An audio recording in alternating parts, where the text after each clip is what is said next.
Hello friends, geography के next class में मैं आरती कुमारी आप लोगों का अपने चैनल पर स्वागत करती हूँ। लास्ट क्लास में हमने देखा था कि भारत एक उपमहाद्वीप है, कैसे इसको डिस्क्राइब किया था हमने। आप ज्योग्राफी क्लास के लास्ट वीडियो में इस चीज़ को देख सकते हैं। उसी को आगे बढ़ाते हुए आज का जो हमारा टॉपिक होगा वो होगा भारत की चट्टानी संरचना। भारत की चट्टानी संरचना। भारतीय उपमहाद्वीप में कई प्रकार की चट्टानें उपस्थित है। मैंने आपको भारत के बारे में जब बताया था कि भारत एक उपमहाद्वीप है, उसमें हमने बताया था वनस्पतिक विविधता, सांस्कृतिक विविधता, भौतिक विविधता, मतलब स्वतंत्र प्लेट। भारत में विविधताएं पाई जाती है। भारत विविधताओं का एक देश है, इसे विविधता के लिए जाना जाता है। भारतीय उपमहाद्वीप में कई प्रकार की चट्टानें पाई जाती हैं, यहाँ भी विविधता है। ये चट्टानें सबसे पुरानी व सबसे नवीन चट्टानें तंत्र को प्रदर्शित करती है, अर्थात कि भारत एक ऐसा उपमहाद्वीप है जहाँ पुरानी से पुरानी और नई से नई चट्टानें पाई जाती है। इस प्रकार यह कहा जाता है कि भारत चट्टानों के दृष्टिकोण से एक संग्रहालय है। संग्रहालय, लाइब्रेरी, संग्रहालय में पुरानी से पुरानी चीज़ों और नई से नई चीज़ों को हम देख सकते हैं। जैसा उसी तरह भारत को कहा गया है चट्टानों के संदर्भ में कि यह एक संग्रहालय है। यहाँ पुरानी चट्टानें भी पाई जाती है, भारत में नवीन चट्टानें भी पाई जाती है। विभिन्न प्रकार की चट्टान तंत्र के बारे में हम लिखेंगे आगे। इसी चीज़ को बढ़ाते हुए आप लोग इसे अपने कॉपी में नोट डाउन करेंगे और पॉइंट वाइज हम इसे आगे बढ़ाएंगे, फिर हम इसको डिस्क्राइब करते हुए जाएंगे। तो जिसमें इस क्रम में सबसे पहला जो है वो आर्कियन, दूसरा धारवाड़, तीसरा कडप्पा, चौथा विंध्यन, पाँचवा द्रविड़ियन, छठा गोंडवाना, सातवां डेक्कन, आठवां टर्शरी, नौवां क्वाटनरी एंड 10वां करेवा। ये कुछ चट्टानी तंत्र है जो ये अलग अलग प्रकार की चट्टानें भारत के अलग अलग जगहों पे पाई जाती है, जिसमें कुछ बहुत ही पुरानी है, कुछ मध्यम है, कुछ एकदम से नवीन है। इसे मैं इन सबको एक एक करके डिस्क्राइब करूँगी। सबसे पहले आप इसे अपने कॉपी में नोट डाउन, वीडियो को पॉज करके इसे नोट डाउन करेंगे, फिर वन वन करके हम इसे कंटिन्यू करेंगे। इसके आगे जो चट्टानें हैं, चट्टाने के बारे में हम क्या क्या पढ़ेंगे। सबसे पहले इसका नामकरण कैसे हुआ, जैसे कि हमने लिखा है कि आर्कियन, द्रविड़ियन, करेबा, ये सब इसका कैसे पड़ा, क्यों उसका नाम ऐसा पड़ा, ऐसा पढ़ेंगे। फिर इसमें इस चट्टान की मतलब पर्टिकुलर चट्टान की भारत में उपस्थिति कहाँ है, ये चीज़ हम पढ़ेंगे। हमारा अगला सब टॉपिक होगा निर्माण की क्रिया, मतलब इस चट्टान की निर्माण कैसे हुई, फिर इसकी विशेषताएं क्या है और इसका महत्व क्या है। ये 5 सब टॉपिक है जो हम चट्टान के अंदर पढ़ेंगे। आप इन चीज़ को अपने कॉपी में लिखेंगे और इसके आधार पर यदि आप पढ़ेंगे तो इसे पढ़ना आसान हो जाएगा, इसे याद रखना भी आसान हो जाएगा। ठीक है।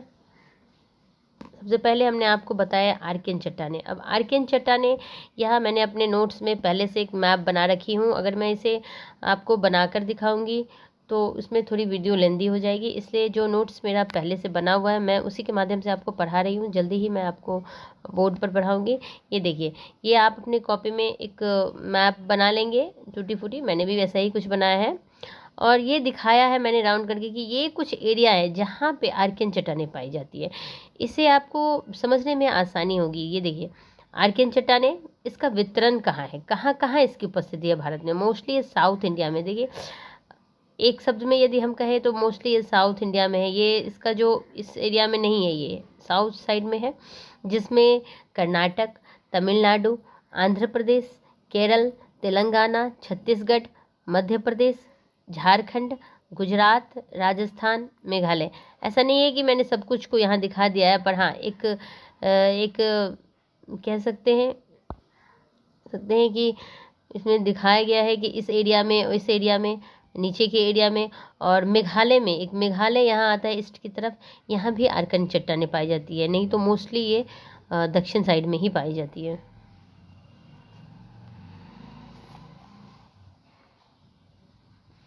अब हम धीरे धीरे से इसको, जैसा कि मैंने आपको बताया था ऊपर के, इसके बारे में पढ़ेंगे। उसी को पढ़ते हुए, आर्कियन का तात्पर्य पर आद्य, आद्य मतलब प्राचीनतम, आद्य इतिहास भी हम लोग कहते हैं। तो प्राचीन इतिहास, आद्य इतिहास में हम लोग क्या पढ़ते हैं, प्राचीन इतिहास। तो आर्कियन का जो तात्पर्य है वो आद्य है, प्राचीनतम है, ओल्डेस्ट रॉक, सबसे प्राचीन चट्टान तंत्र है। मतलब आर्कियन चट्टान सबसे प्राचीन है, इसे प्राचीनतम चट्टानों की श्रेणी में रखा गया है। आर्कियन क्रम की चट्टानों का निर्माण पृथ्वी की शीतलीकरण की प्रक्रिया का परिणाम है। अब इस लाइन का क्या मतलब है? इस लाइन से तात्पर्य है कि आर्कियन क्रम की चट्टानों का निर्माण पृथ्वी की शीतलीकरण से की प्रक्रिया का परिणाम है। शीतलीकरण मतलब जब विस्फोट हुआ था पृथ्वी में और लावा जो बाहर आई थी और इससे जो पूरी गर्म हो गई थी, जब वो ठंडा हुआ और इस ऐसे प्रकार से जिस चट्टान का निर्माण हुआ उसे ही आर्कियन चट्टानें कहते हैं। शीतलीकरण जब लावा जो है वो ठंडा हुआ और उसके प्रारूप जो चट्टान का निर्माण हुआ से ही आर्कियन चट्टानें कहते हैं। इसकी विशेषताएं ये है कि यह सबसे पुरानी चट्टानें हैं। यह पृथ्वी के शीतलीकरण कूलिंग प्रोसेस की प्रक्रिया का परिणाम है। यह कठोर चट्टानी तंत्र का उदाहरण है। ये आग्नेय चट्टान इग्नियस रॉक है। ये सारे पॉइंट्स को अपने कॉपी में लिखेंगे। इसी का 5वां पॉइंट है कि ग्रेनाइट, बेसाल्ट, नीस और सिस्ट प्रमुख चट्टानें हैं। मतलब इस चट्टाने के अंदर जो है ग्रेनाइट, बेसाल्ट, हम लोग अपने घर में भी देखते होंगे ग्रेनाइट, आप तो देखते होंगे ग्रेनाइट, बेसाल्ट, नीस और सिस्ट, ये जो कुछ प्रमुख चट्टाने हैं वो आर्कियन चट्टाने हैं। इस युग की चट्टाने हैं। आर्कियन चट्टाने के अंदर इनका ये सब आते हैं। ये चट्टाने अपने मूल स्वरूप में उपस्थित नहीं है, अपितु ये स्वतंत्र रूपांतरित हो चुके हैं। इन चट्टानों में जीवाश्म नहीं पाए जाते हैं। यही कारण है कि इन चट्टानों में जीवाश्म ईंधन भी नहीं पाए जाते हैं। अब आप जीवाश्म यहाँ देखेंगे कि अब जीवाश्म किसे कहते हैं, तो इससे हम अगले क्लास में ज्योग्राफी के क्लास में हम इसे बताएंगे। जब हम जीवाश्म पढ़ेंगे तो आप जो भी पुराने जीव जंतु बहुत हजारों लाखों वर्षों में जब वो सड़ गल जाते हैं तो उसी से तो हमें ईंधन प्राप्त होती है। तो लेकिन ये एक ऐसी चट्टानें हैं जहाँ जीवाश्म नहीं पाए जाते हैं। यही कारण है कि इन चट्टानों में जीवाश्म ईंधन भी नहीं पाए जाते हैं। अब इसका महत्व क्या है? इसका महत्व है, पहला, ये चट्टानें स्थलाकृतियों के निर्माण के लिए आधार का काम करती है।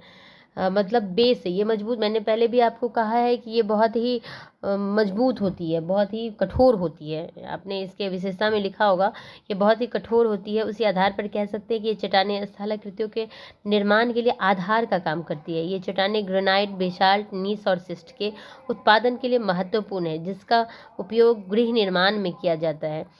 कुछ मात्रा में खनिजों की भी उपस्थिति होती है, बहुत ही कम मात्रा में यहाँ खनिज की उपस्थिति होती है, पर इनका निर्माण जो है ना, इनका उपयोग जो है ना वो गृह निर्माण में, क्योंकि इससे ग्रेनाइट, बेसाल्ट, नीस बनते हैं, ये सब बनते हैं, तो ऑब्वियसली इसका ये कठोर होते हैं।